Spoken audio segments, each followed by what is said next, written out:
All right, Reggie, before we get going into today's segment, is there anything that you want to speak on or talk about? Um, yeah, right quick. Virgo season. Don't forget, y'all. Virgo gang. Shout out to you guys on y'all birthday season. And then there's a guy that, and I wanted just to throw this out to you guys. That's in the Bomb First community. That, and we know who be commenting in the sections and on the live streams and all of that. If you got something good going on in your life and you want us to shout it out, like a birthday, not a birthday, like a book deal, or you about to a big retirement or something like that, let us know. DM me, and we'll give you a shout out, because this is not just about me and John or Reggie or whatever. This is about the community, the Bomb First community. So there's a guy that was a moderator of ours by the name of D Block. This week we're going to show and talk about. He just retired from the military, or is about to retire from the military, and he got this nice plaque from his friends and the government. And he's been in the military, the Air Force, for over 20 years. And we just wanted to bring some attention to him and shout out D Block, a major 49er football fan, for any of you 49er fans. But other than that, John, let's get going. It's going to be a good week. So, our favorite person, Choke No Joke, did another follow-up interview where he kind of threw out accusations, as he always does, with zero to no proof. So I wanted to quote a couple things from that, get your response, and address it, because I don't want people to think that we're shying away from anything he's saying. The first thing he said was that you told Greg that Southsiders did Biggie because they didn't get paid for Tupac, and his argument there is, how did Reggie know that there was a monetary exchange for the Tupac hit? Yeah, I don't know. I don't know, but it was on the streets of L.A. For anybody that don't know it, we had got word that that's what the retaliation that we thought, as y'all even learned, how Keefe D and them pushed up. And Keefe D had even said how he used to be going and trying to meet with Puffy and them when they went to the museum and asked him if they needed some security, and he told them he was hot and all of that. So I don't know. Guess because I know so much going on in the streets, and I know so much that's going on out here, and you don't. You new to this. You were snitching on your homeboy probably back during that time, or getting your ass beat over there later on. Well, eventually about to get your ass whooped by Damon Dash and Jay-Z and all of them, you know. And so, hey, Reggie knows shit, heard shit. But I did an article in the Vibe about it, y'all. Y'all won't look it up. I done told y'all about it several times in 1997, where I told y'all that I was wrong. I admit I was wrong. The situation with Biggie, it comes to time to believe, and I believe was not behind Southside. Uh, yeah, y'all know I believe Poochie theory, and that's what I believe. But hey, who cares? Ain't nothing gonna be done. Poochie's gone. Nothing's happening to anybody behind it. There's nothing that can happen. So, okay, investigator, snitch joke. Okay. Moving on to some of the outlandish things that he said. He said that Keefe D and James went to you about the Tupac hit because you figured, you were mad that you got fired, and you said you might as well get this money since the hit is on, and that another good reason to do it would be that Sharitha would inherit the label and Snoop would be the number one artist again. Okay. I guess that's just an opinion or whatever. Whoever thought if Sharitha wanted to inherit the label, all she had to do was divorce Suge Knight. She would have got half, 50%. They had no prenuptial agreement or anything. And I was like, you know what? I'm done. I can't do this. So I didn't fight Suge over half of anything. I got out. So when I hear that I tried to kill Tupac and Suge to get death row, well, I didn't have to do anything to get death row. I had death row. Okay. And you could have taken half of it if you wanted to. So the theory that you were with Suge for money. That would have been the best choice of his life. That Okay. me having taken death row and everything I should have taken, that would have been the best thing that ever happened to Suge, because I would have took the masters along with me. Yeah. Because I knew somewhere down the line there was probably a chance that he was going to lose all of that. As far as James, me and James wasn't. We were cool. We knew each other, but we wasn't like that then to be bringing James involved in something like that. Bob Gotti was my guy then, back then. And who else? Buntry, 95, 96, people like that. Nobody was trying to do anything to Suge Knight back then to inherit a label. Sharitha, as y'all remember what in her interview, what Kenya said, how Sharitha was hysterical. God, it was crazy because I had my cell phone and I made 2 calls. I remember I made one call. The first call was to Sharitha Knight, because people don't know that Arian, which is Suge's daughter, and one of my best friends, Sharitha, her daughter Arian had rolled down there with Suge and Pac. Arian was like maybe 3 years old at that point. And when I called Sharitha, she started screaming, "Was my daughter in the car? Was my daughter in the car?" And I'm like, no. Arian was not in the car. So she was hysterical, getting ready to pack up and fly to Vegas. When she heard that happened, that Suge had just got shot and all of that. What she was mainly worried about was her daughter. Where's my daughter? Where's my daughter?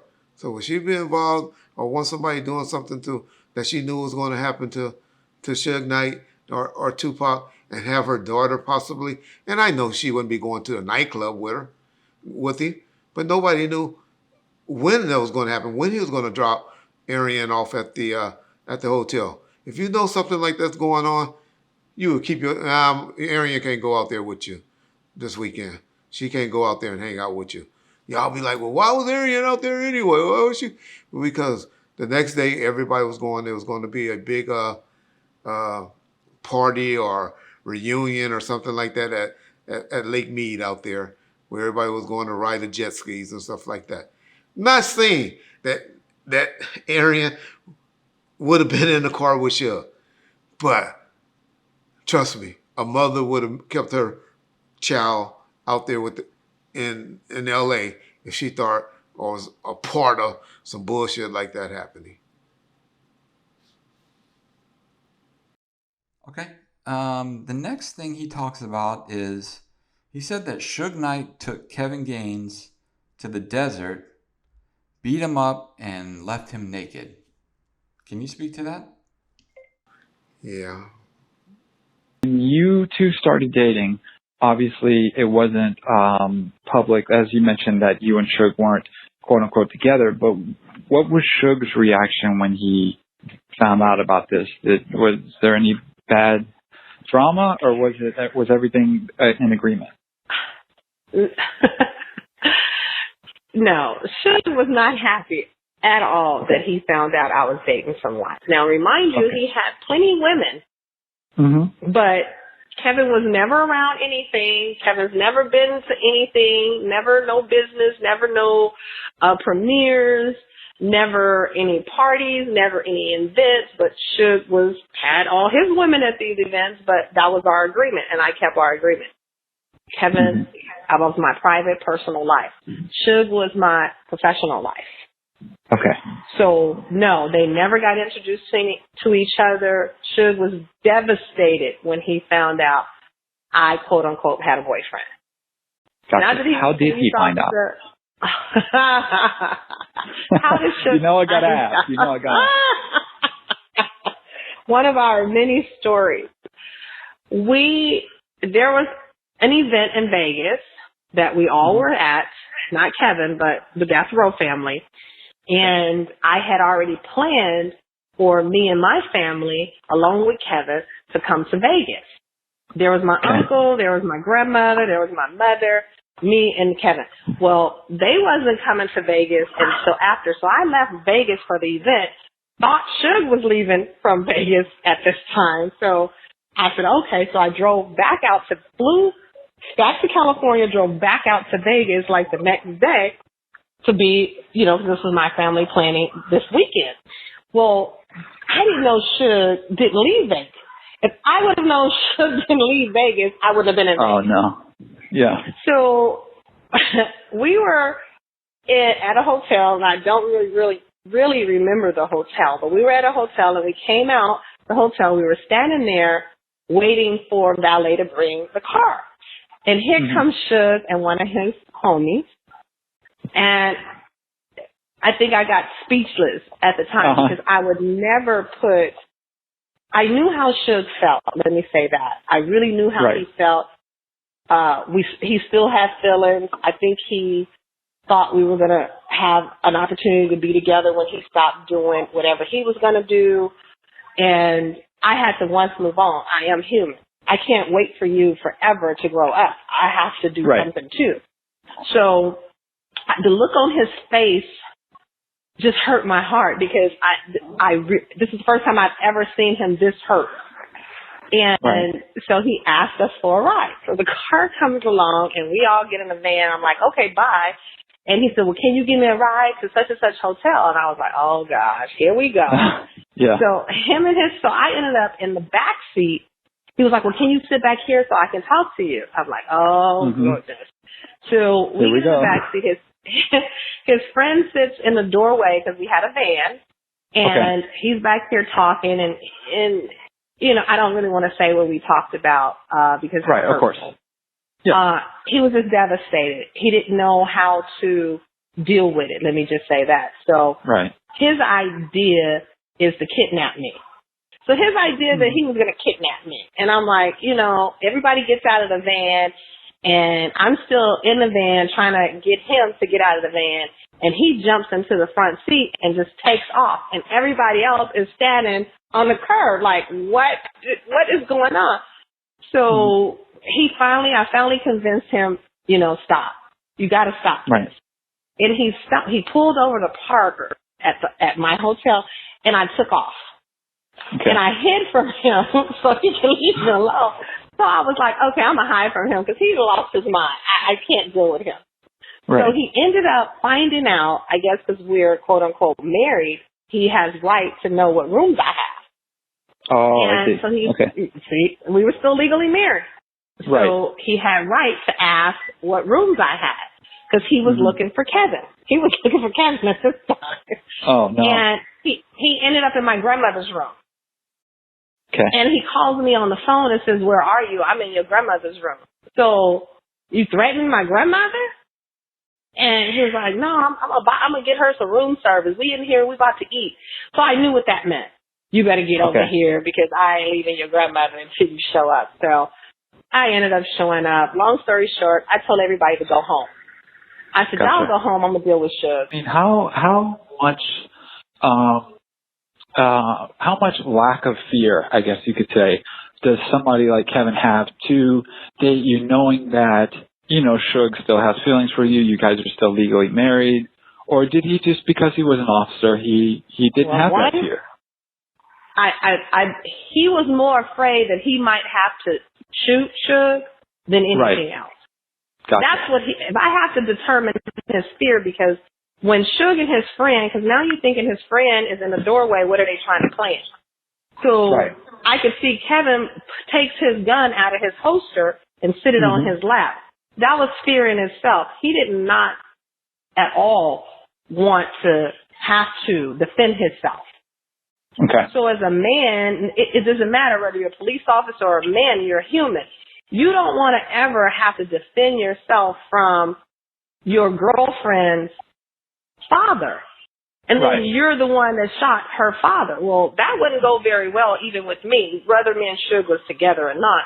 If Kevin actually would have had to kill Suge or shot Suge or however, I wouldn't have ever continued to talk to Kevin.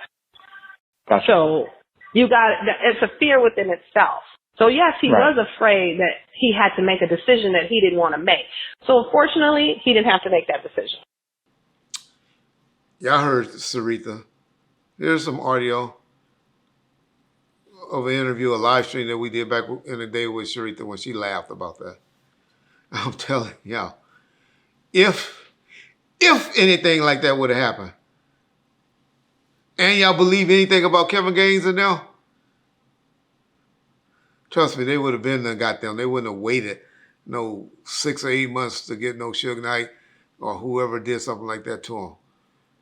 Because that's how cops are. I don't care what type of cop they are. They are not going to go get stripped. So if they got stripped and left in the desert, who found them?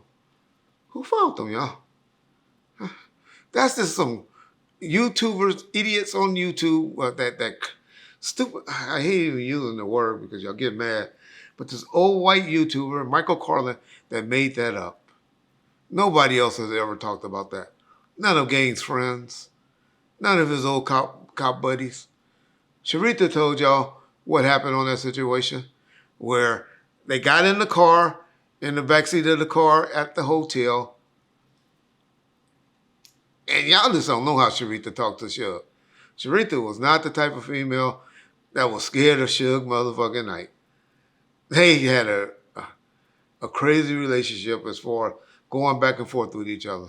It was almost like how you argue with your sister. And how I always saw it. They were like brother. Y'all got to remember, Suge and Sharita have been dating each other since he was 16, she was 14. They've been knowing each other for a long time. It's probably why she tolerated so much from him during their relationship and then when they became estranged. But man, nobody has ever, trust me, that didn't happen. But this, I don't know because I wasn't there. But I know what Sharita said in her interview that y'all just heard. I know what cops would have did if some shit like that would have happened to one of their homeboys. But I know y'all say, well, that's why they did it. All right. Well, then why Keefe D sitting in jail, y'all? Why Keefe D is up there telling these stories that he's been telling? Come on, y'all. Y'all can't have it both ways just because y'all don't like somebody and y'all want to put something on somebody when all the facts are right in front of y'all. So now the DA, a new district attorney, and all of them are putting their reputations on the line for Reggie motherfucking Wright. Oh, man, the shit y'all believe. Okay. And then he broke out his phone and played some audio of a phone call between you and Sharita where you were asking her about a check, if Kevin Gaines ever got a check from Death Row. And she said, quote unquote, that's a whole other thing. Or talking about something else, that's a whole other thing. Can you speak to that part or what that was about? Oh, yeah. Everybody know what that was about.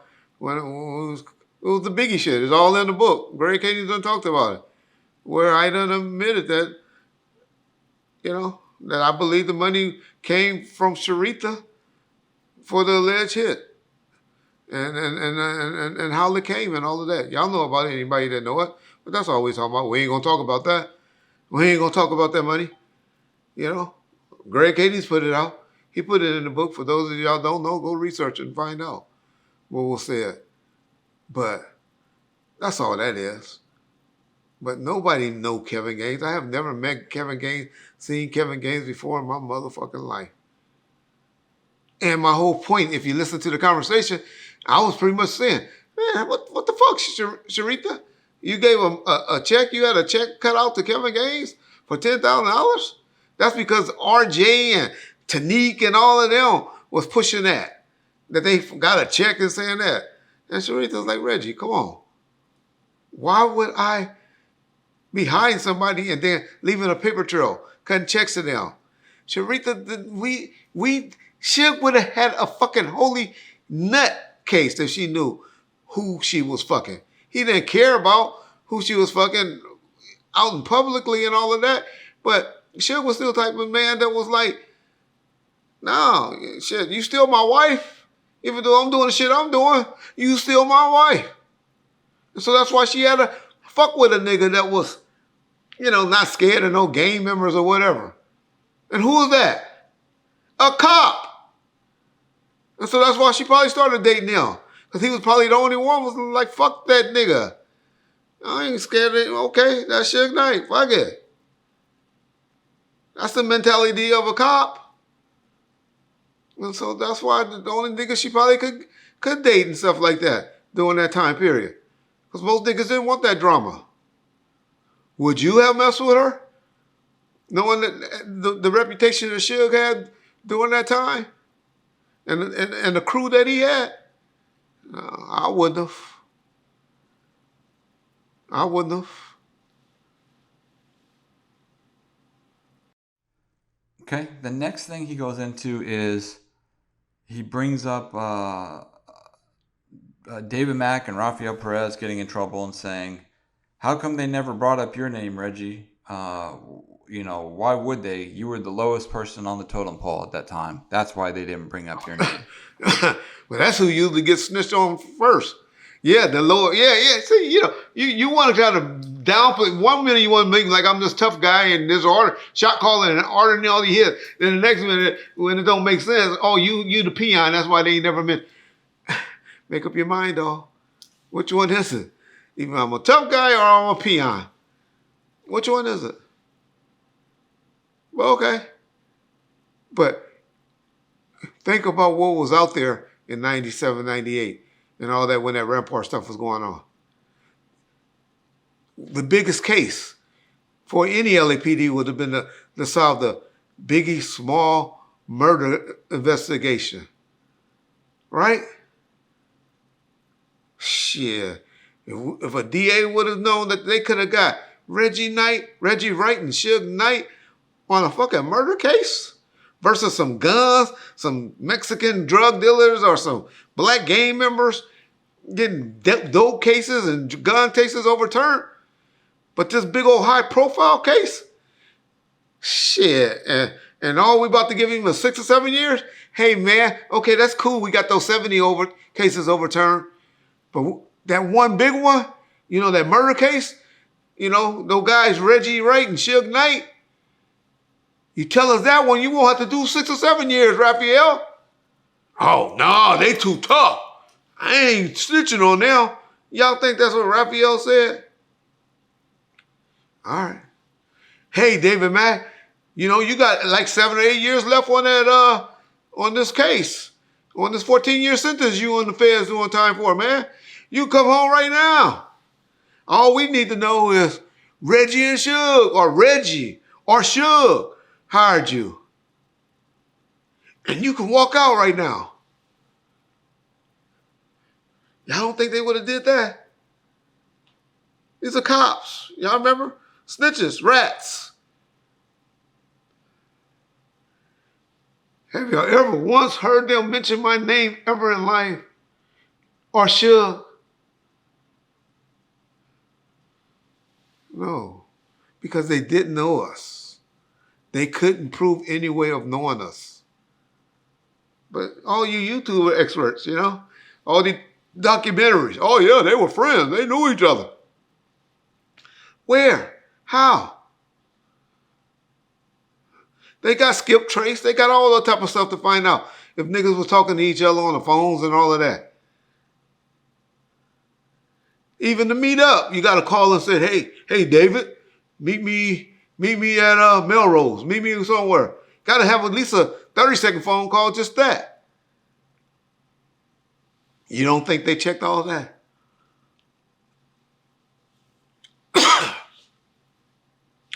But hey, you don't think they would have gave up all of that to get out of jail from doing time, y'all? All right. But he snitched on 70 other cops, but he wouldn't snitch on Reggie and Suge. Oh, wow. All right. Okay. It should be noted, too, that when he did snitch on 70 other police officers, some of the things that he testified to were as small as officers consuming alcohol while on duty. So they were snitching on everything. But there was also some gun cases, and there was one that was even a shooting where one cop planted a gun or something like that on a guy that got shot and paralyzed. And they showed how that particular person, got put in a wheelchair and was in prison doing time and all of that because they planted a gun on him. So these dudes were telling everything.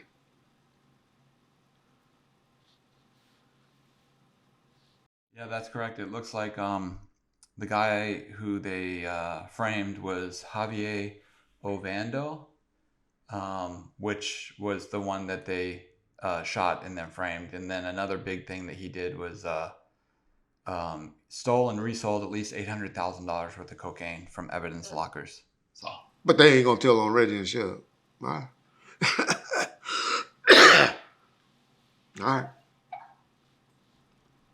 all right. The next thing he goes into is saying, Reggie's really big on stating that Miss Wallace believes Greg Kidding's findings in murder rap. But he goes on to say, "Come on, you can't really say that because she's not a street person. She's not street smart." What are your thoughts on that? Well, she has an attorney though. Attorney usually the one that advise you whether something is true or what's not. Now you have the ultimate say. Well, I'm going to pursue this. I'm going to continue to pursue this or not, for whatever reason. But for Miss Wallace to go ahead and she did get $1 million judgment for law fees, which the lawyer, she's got the money that she gave the attorney back on that because they had to start the case over. The case didn't just get kicked out. They just had to start all over. And they said, okay, because Greg Cadies did what they did, or Katz or whoever did what they did, here's the $1 million for fees that you paid. Now y'all got to go and try to prove your case again. And so she had the money again. She had the attorney, Perry Sanders. But they went and showed him all the evidence, showed him all the statements, showed him what they were dealing with. And he was like, hey, Miss Wallace, I think we gotta, we beating up the wrong tree. I don't think we should pursue this anymore. I think this is what really happened. And that convinced a mother. She may not be street. She was a school teacher. But she ain't no motherfucking dummy. Y'all listen to that lady. That lady she loved Biggie Small or Notorious B.I.G. or Christopher Wallace, whatever name y'all want to call him. She loved him. And a mother, a woman, they're going to fight for justice if there's a chance, if they don't feel that the case been solved. She is not the type of mother. She is not Faith Evans. That's just going to be, all right, let me have the money. She is not Faith Evans. That's a mama. A strong, she was a strong lady. And y'all can tell. Y'all know it. So to say that she's just going to drop the case because whatever, because she don't have the money to fight it? Oh, she had the money to fight it. No, because they came, they presented all the evidence to her, and she realized that this guy, Russell Poole, is an idiot, a drunk, and this is what really happened. But more importantly, that attorney was convinced. Because trust me, he was the one that kept telling her and advising her. But Crack No Joke knows best. He knows. What Damon Dash said he was doing? Running down the street, running away every chance. Every chance. Every time they had an encounter. That's all he knowing for, is being a bitch and running down the street when niggas trying to take their camera and footage. What did his other homeboy say? He got on the stand and testified against him. This is the nigga y'all got me up here arguing with. A confirmed bitch and a confirmed rat.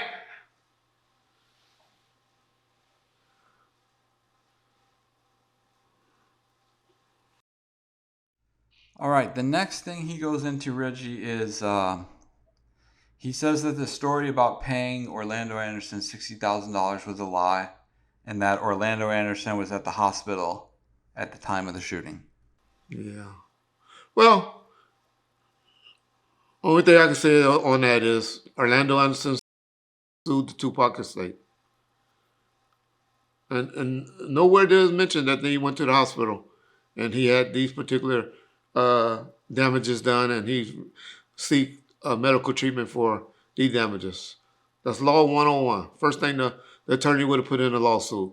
My client suffering from this and this, and he seek medical treatment at this location.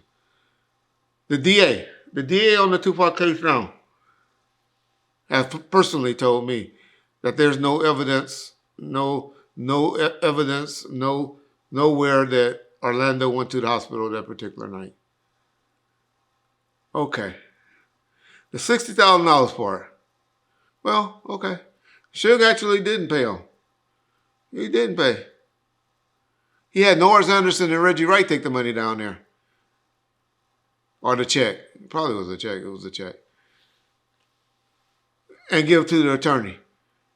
For him to come to court and testify. Y'all look at the dates of the lawsuit. So he still sued. Orlando and them still sued. But he came to court to testify.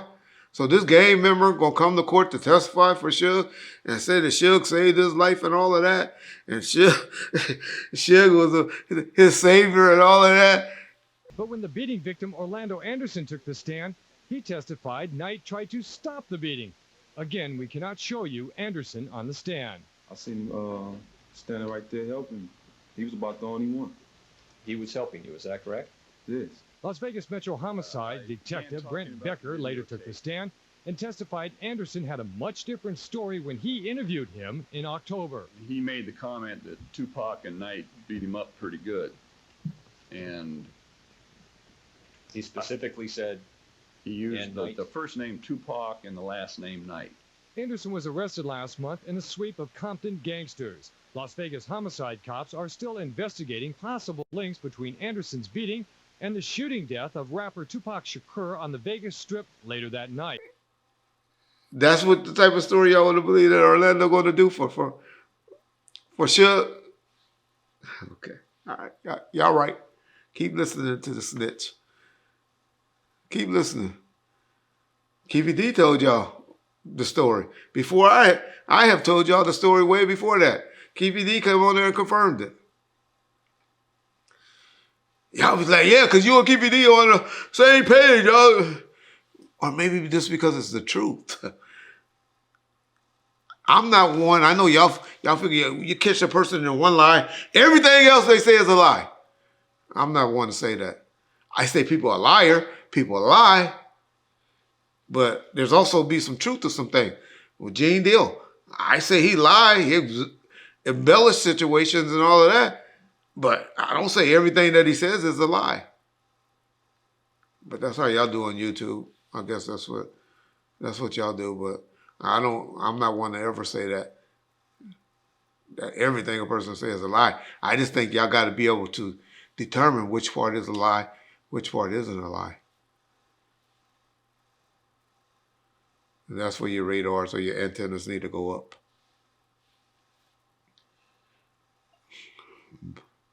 All right. Near the end of his interview, he seems to stutter and have a problem really tying this thing together. But a couple more things he does say, and then we'll move on. But he says that he believes that Diddy and Jimmy Henchman worked together to put the hit on both 2Pac and Biggie, and that it was over Biggie's publishing. Yeah. He gets that from Gene. Gene talks about that a lot. Everything he gets from off the YouTube, and he just put it all together and put his spin on it and all of that, which is crazy to me. But I don't know. How can I say? What can I say?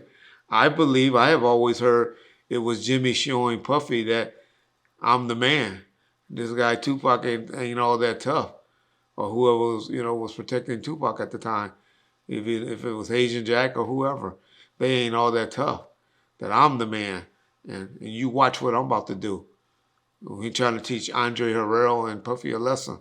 Is how I took it. And because 2Pac had allegedly disrespected Jimmy Hitchman over the phone, and so he was like, okay, I gotta show this little nigga, gotta teach him a lesson. That's what I believe that happened. is glad to see that a lot of people are confirming some of the things that I had said before in the past, that everybody in the comment section was like, oh, that didn't happen, that didn't happen. When I said he accidentally shot himself in the groins area. I've heard 2 or 3 interviews recently that has, pretty much said that, but, everything Reggie says is a lie.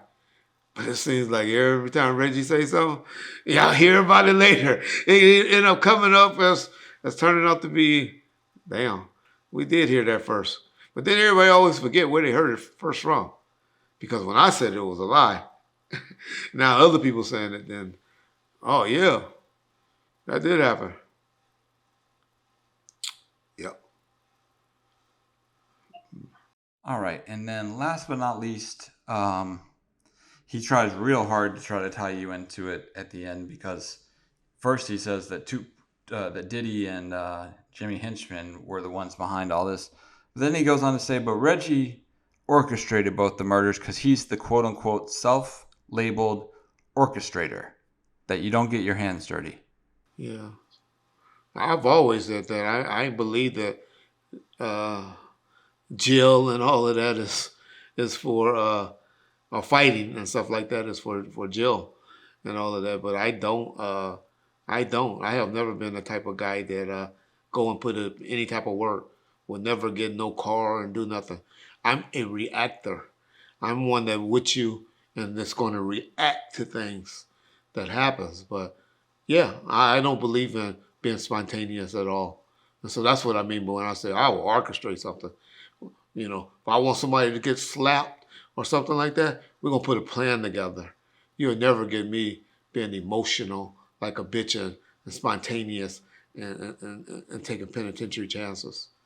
No. You probably can slap me. And I always said, you slap me, you might get away with slapping me right then.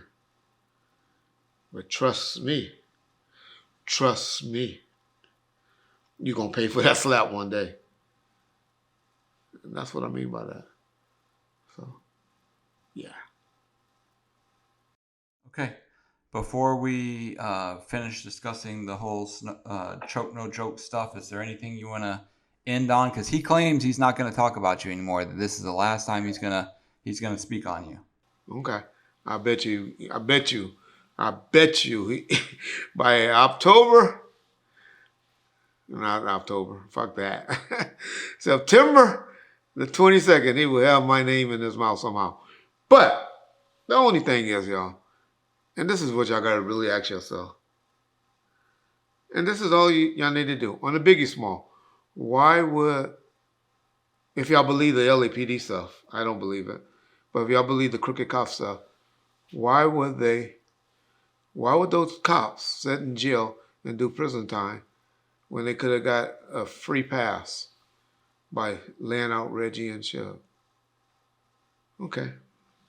6, 7 years ain't nothing. They didn't care to do that little 14 years that David Mack had to do, and I think Rafael Perez did 6, 7 years or whatever. That wasn't shit to them. Okay. All right. Let me ask y'all this. Why would Keefe D be sitting in prison? Y'all done heard me arguing back and forth with this dude, calling him, talking about his wife was bent over, grabbing her ankles and shit like that by my homeboy Buntree and all of that. When, y'all done heard me say all of this stuff about him. How he's a smoker, a crack kid, and all of this shit. I just recently said nigga look like he about to have a baby while he's in prison and all of that shit. Showed y'all a picture of that nigga looking like he about to have a baby. I throw every jab I can at that brother. Now, I do have a heart. I do. I'm gonna be honest. When I saw that nigga standing in court begging and telling him he about to die from cancer and all of that shit, and he's sick and all of that, I did kind of feel bad. I'll be honest. That's just me. I'm a salty. My bite, my dad always tell me, or your bark is bigger than your bite. He always tell me that. Your bark is bigger than your bite. But my whole point will be, why would Keefe D be sitting in jail and doing all of that time and all that? And he never has once to say, hey. It was Reggie and Suge that orchestrated all this, or it was Reggie that orchestrated this. And David Mack and Rafael Perez. I'm just a pawn. I'm just there. I'm just a pawn, man. I'm dying from this cancer.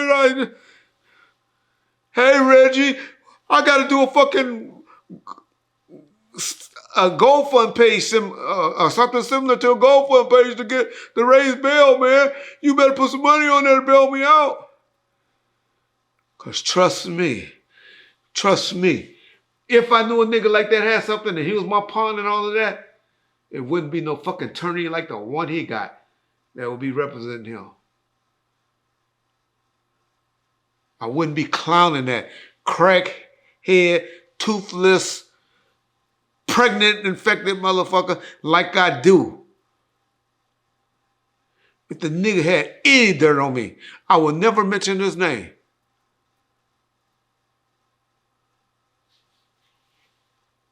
Peace, one first.